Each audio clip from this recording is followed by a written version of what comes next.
Hi, it's Steve. Today we'd like to show you how to change the motor and motor control board assembly on your washer. On the earlier version of this style of washer, if you had a failure with either the motor or the motor control board, they had to be replaced as a kit. There's a troubleshooting guide included with the washer that will help you identify the problem, and it's a really easy job to change. Let me show you how we do it. Now before we begin this repair, we will need to get access to both the front and the rear of the washer, so we'll need to pull it forward enough so that you can get behind it. That may require that you disconnect the inlet fill hoses, so be sure to turn the water off first. And of course we'll need to disconnect the power as well. Now our next step will be to remove the door. There are 2 screws, one through each hinge that we'll need to remove. Normally they're a Phillips type screw. And the door hinges are designed that they will support the door even with the screws removed, as long as you don't jar it.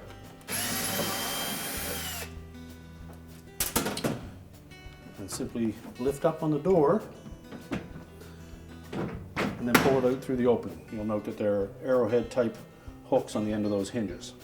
We'll set the door aside, and next we'll remove the 2 screws on the opposite side of the hinge. And depending on the model, they may be the same type of countersunk head screws, or they may be a flathead screw. Next we'll grasp the top edges of that front panel, and on the inside door edge of them we're going to pull out by twisting, and that will release the front panel from 2 clips at the top. Allow it to tilt down, then lift it off the tabs on the base frame. And we'll set that aside. Now our next step will be to disconnect the harnesses to that motor control board and remove the screws that secure the board and housing to the base. Now, although it's not necessary, we are going to remove this lower counterweight to make it a little easier to get at the motor and make it easier for you to see how the repair goes. We now have a clear view of the motor connection harness and the motor control board. Next we'll remove the wire harness from the motor control board. And if you wish, you can remove the screw that holds that shield in place.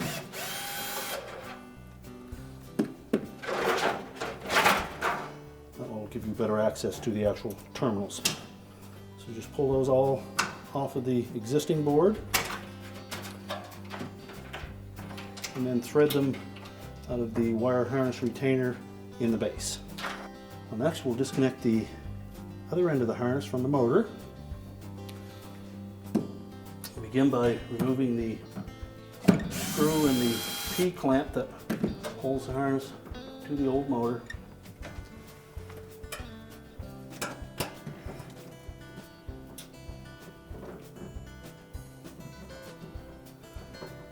Release the locking tab and pull that harness off the motor.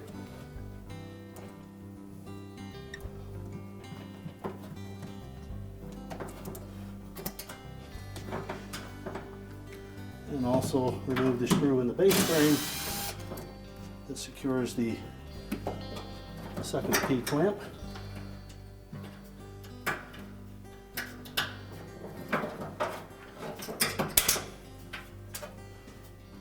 Next we'll remove those 2 screws that secure that motor control board to the base.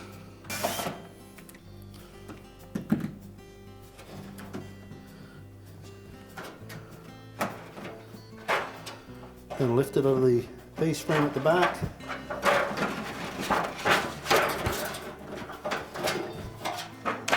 And discard the old motor control board. Next we'll go to the back of the washer and remove the rear panel. Now to remove this back panel, we'll begin by taking the 2 shorter screws off on the bottom, and then the 2 longer ones closer to the top.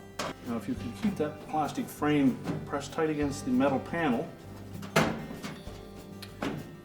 we'll tilt it up just gently because there are 2 little tabs at the top that we need to disengage. We'll set that aside.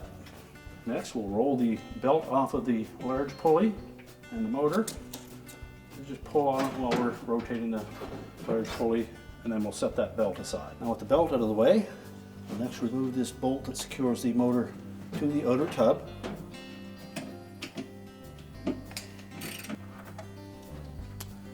We'll save that bolt and the adjusting washer. Now our motor should hang free, so we're just going to push it forward, or go to the front of the washer and pull it forward while we're supporting it, and that will disengage these hooks from the rubber grommets. Now with the retaining bolt removed from the rear, the motor is now hanging free, and we can just pull that out of the rubber grommets and discard the old motor. And we'll also pull those grommets out of the holes in the outer tub, and we'll discard those. And next we'll replace them with the nylon style that came with that kit.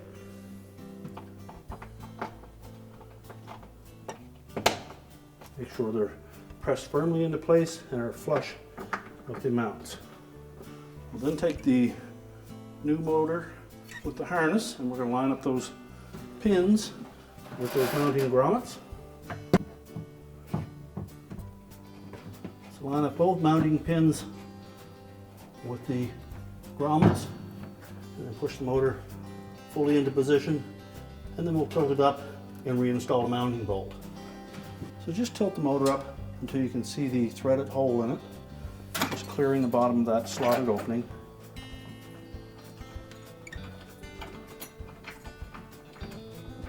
And once we have that bolt started, go ahead and tighten it up a little bit. And you'll want to rotate that adjusting washer completely away from the stop guide on the back of the tub, as that motor will end up being snug right up against it. Before we tighten that adjusting bolt, we'll take our belt, loop it around the motor pulley, and drape it across the drum pulley. Center it as best you can to begin with, and then roll it onto that large pulley. You will have to adjust where it sits on the motor pulley so that it stays in the center of the large driven pulley. And now that we have that belt rolled around the pulleys and lined up properly, we need to tighten securely that mounting bolt at the back. Now we're ready to put the back panel on. Now as we go to mount that rear panel, make sure that the shroud is fitted around and is lined up in the slots, and that the metal tabs are on the outside of it. We'll then line up the two little plastic tabs with the slotted openings in the back of the cabinet.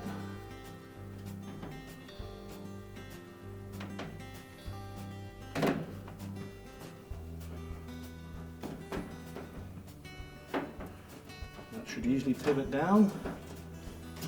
You need to pull the drain hose out of the way and then secure it with the retaining screws. Short ones on the bottom.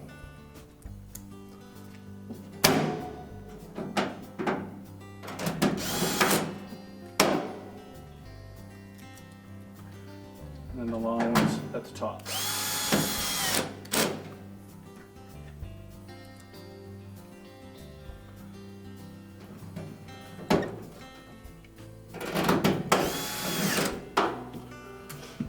Now we'll go ahead and go to the front of the washer where we can reconnect the harnesses. Now with the motor bolted in place, our next step will be to secure the wire harness to the base.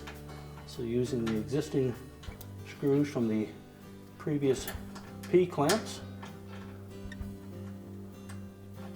we'll secure that in place.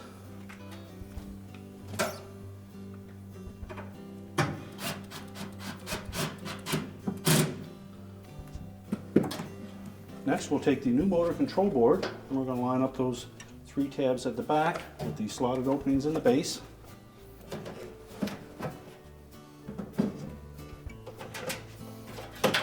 Then we'll line up the screw holes at the front and secure it with the two screws that we removed from the previous board.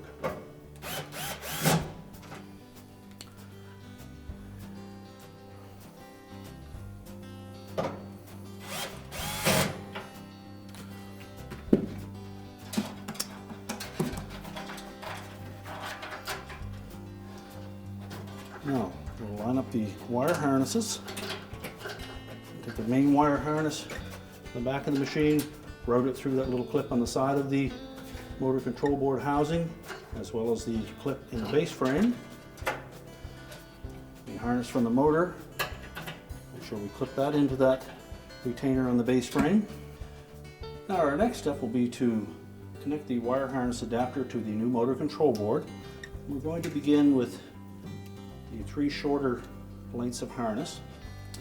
We'll take the green ground wire first, and you'll note that there is a terminal just at the very bottom on the right hand side of that motor control board. We'll attach that first.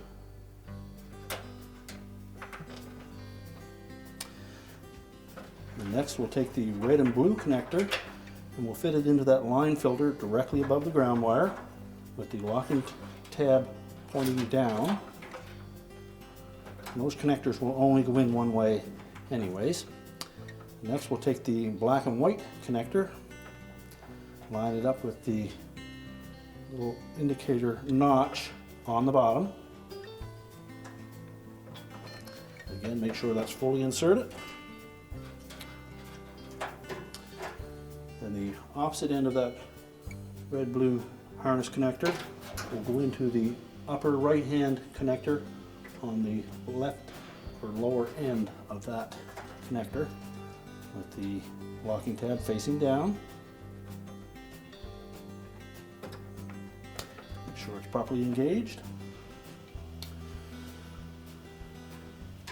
And we'll take the eyelet end of that ground wire and with the screw provided with the kit, just locate the smaller of these 2 holes just to the left of that motor control board towards the front, and we'll install that ground wire.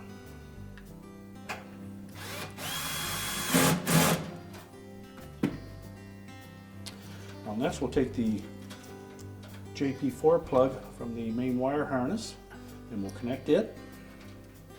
It goes on the lower connector on that motor control board with the ridge pointing up.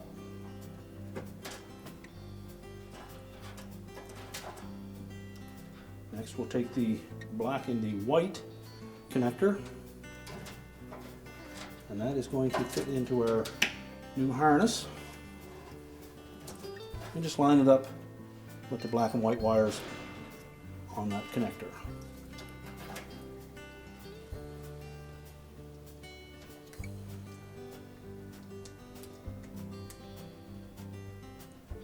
Make sure it's fully inserted.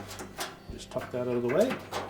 And lastly, the ground wire from that harness will connect just above the red and blue connector in that upper right corner to the single terminal there.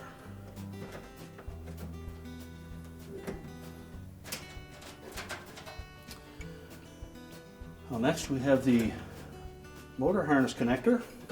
Make sure it's fitted into the holders on the base and the side of the motor control board, and that will fit into this center connector on the motor control board. And you'll note that there is a single space missing on that. That will be at the bottom with the ridged portion of that connector facing up.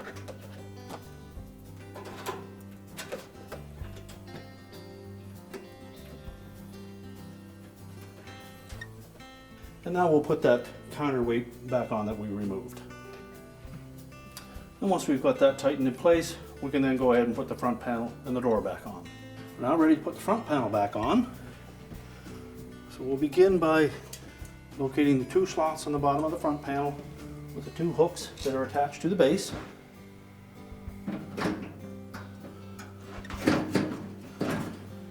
And tilt it up into position, making sure that we engage those little spring clips at the top with the small slotted opening from the back of that front panel. And if you've left these tabs on the non-hinge side, make sure that they are outside of the front panel. We can then secure that front panel with 2 screws on this side.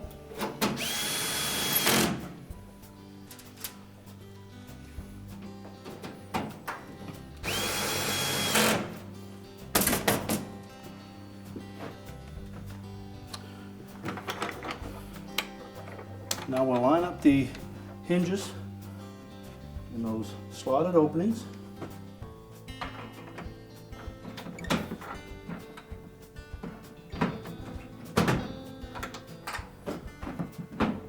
Make sure they're pressed firmly up against that shroud. Then you push down and it should lock it in place, and that will line up the screw holes. So put the retaining screws in.